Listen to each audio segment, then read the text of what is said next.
Orcanis orca is the ocean's most powerful predator. The taxonomic classification is Animalia, Vertebrate, Mammalia, Cetacea, Delphinidae, or Canis orca.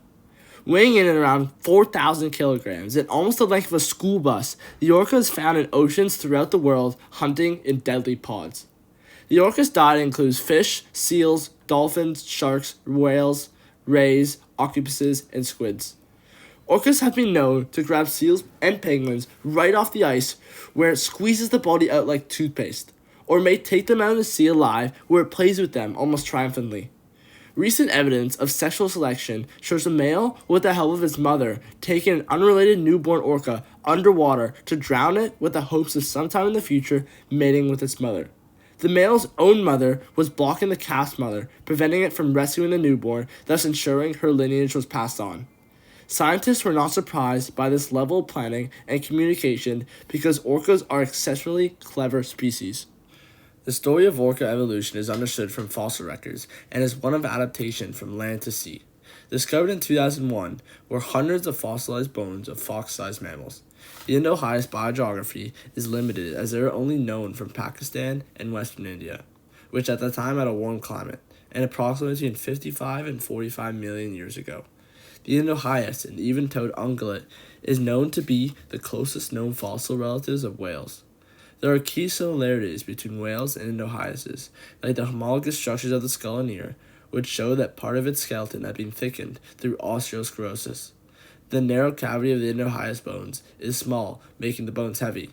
In fact, fossil records show all the bones of the Indo-Hyas were very thick, just like a whale and not like any other land mammal. Dense bones reduce buoyancy and enable animals to stay underwater, but these animals were waters at this point, not swimmers. Both Indo-Hyas and orcas have involucrum, a bone growth outside the existing ear bone, a pattern which is the diagnostic characteristic of any cetacean. The Indo-Hyas also had an astragalus, a double-pulleyed ankle bone. This bone was also found in early whales. Why did these animals venture in the water and start the early evolution of whales? It may have begun as a mechanism for predator avoidance, and the process of natural selection enabled the Indo-Hyas that spent more time in the water to survive. Isotope oxygen ratios found in the teeth show it spent much of its time in water, but its teeth fragments show that they were still eating land-based plants. The dietary shift to hunting animals came later. Pachycetus was the first known whale but looked very similar to a wolf with a long nose and tail. Their fossils are approximately 50 million years old and were first discovered in northern Pakistan in 1979. Located at a river, and later more fossils were found in Pakistan and northwestern India, indicating a very similar biogeography as the Indo-Hyas.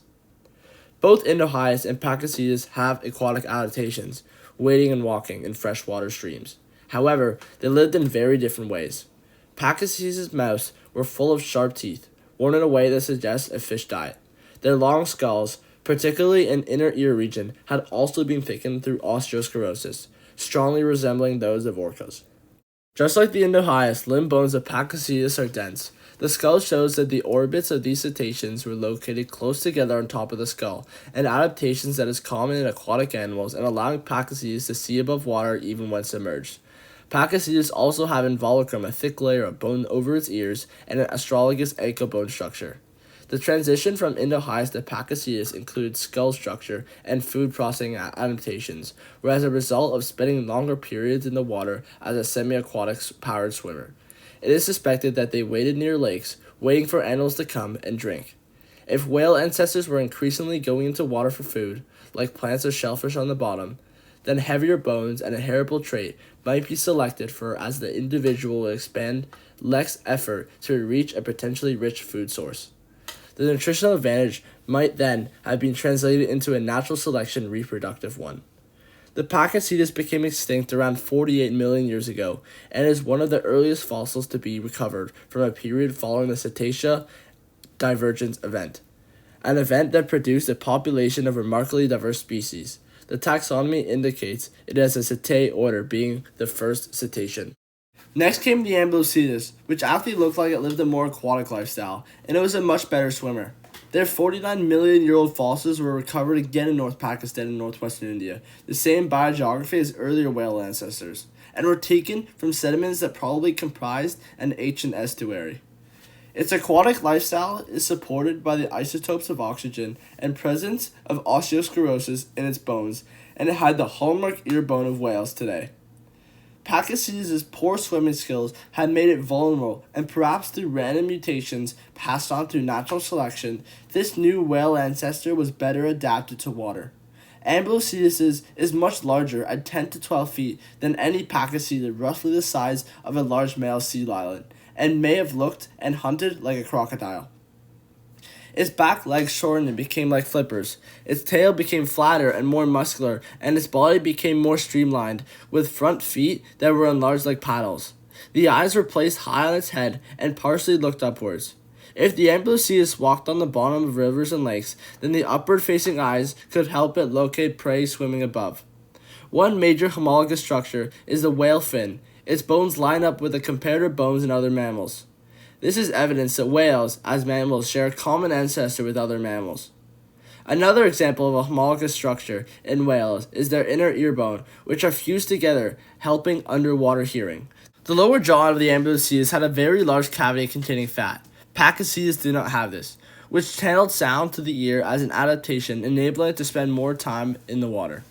The tall, sharp molars of the Amblyocetus suggest that it ate fish and or other animals that strayed into the water. However, at this stage, whale ancestors still drank fresh water. The Protocetus was the first whale ancestor to live full-time in seawater and spread out to oceans around the world. Excavation sites of Protocetus include North and South America, Europe, Africa, and show a much more diverse biogeography than earlier cetaceans. Despite Protocetus include at least 15 different taxa and 3 subgroups, and all had a common feature. The nasal opening is not at the tip of the snout. It is for the first time located further back as it moves toward the eventual location between the eyes and the forehead, an adaptation for breathing while remaining submerged. The eyes are also larger and on the sides of the elongated skull, making it even more cetacean. 3 million years after the Amblyocetus, one such Protocetus was Rhodocetus, which looked like a cross between a dolphin and an alligator. Rhodocetus' fossils remains were found during a 1992 excavation in northern Pakistan, which 47 million years ago was an ocean called the Tennessee Sea. The lower jaw has the mandibular fat pad, enabling high-frequency hearing. Rhodocetus' teeth revealed it lived permanently in sea, and it distinct canines, premolars, and molars, suggesting that it fed upon fish, and the wear pattern indicates it chews its food, unlike the orca, which swallows the prey whole. Records show the hip bones of the Rhodocetus weren't fully fused to its backbone. This may reflect the increased use of the whole vertebral column, including the back and tail and locomotion. The fore and hind limbs of the Rhodocetus are relatively short as compared to those of most land mammals, particularly those adapted for running, and therefore the skeleton documents an important adaptational stage in whale locomotion. However, the Rhodocetus still possessed a set of hind limbs, whereas modern cetaceans only have a vestigial pelvis and lack of functional hind limbs. Its tail, which still remains its homologous structure in orca whales today, has not yet become a fin, but its inner ear with the fused bone is still developed, and will retain its structure throughout whale evolution. The Durodon, part of the Bacillari family, resembled modern orcas today. The blowhole has shifted fully back. Their forelimbs, although homologous structures, have become flippers, and their tails now have a fluke. Their 31-million-year-old dolphin-like fossils have a very different biogeography to its early ancestors, as well as being found in Egypt, Pakistan, United States, New Zealand, and the Western Sahara. Unlike later cetaceans, whose teeth were all very similar, the Durodons had sharp canines and incisors, making it easy to grab fish and other marine animals as it swam by. The forelimbs of the Durodon now resemble those of modern orcas, and that the elbow joint is not mobile, and their hand digits are not separately recognizable. Their hind limbs are greatly reduced in size, and the pelvis is not attached to the vertebral column, so they could not be used to walk on land. These tiny vestigial hind limbs had no function other than highlighting a history of a terrestrial ancestry. Whales are remarkably diverse, with 84 living species of dramatically different sizes and more than 400 species that have gone extinct, including some that live partly on land. The paleontological evidence comes from studying the fossil sequence from terrestrial mammals through more and more whale-like forms, reveals a story of an increasingly aquatic existence accompanied by constant mutations and natural selection of traits that were enabled adaptation to the water. Hind limbs and fur were reduced or lost, and some traits such as echolocation, blubber, and the tail fluke are newly evolved. Limb loss in whales was probably fostered by natural selection for swimming. Adaptation showed the skull size changing shape, the eyes moving, nostrils shifting back and up, the size and shape of the tail, and the structure of the middle ear as it relates to hearing underwater, adapting, and finally, the forelimbs turning into flippers. All whales, living or fossils, are united by a thick wall of bone over their ears. Species diversification and variation in body size were established early in the evolution of whales and have not changed much in millions of years, until now. Scientists are convinced that the orca is undergoing sympatric speciation, the formation of a new species through evolution. Even though there are 3 ecotypes that can theoretically breed, they don't often do so, despite being found in the same location. These different ecotypes have been geographically separated at some point, developing different diets and culture, and this may play into current speciation. Kill it.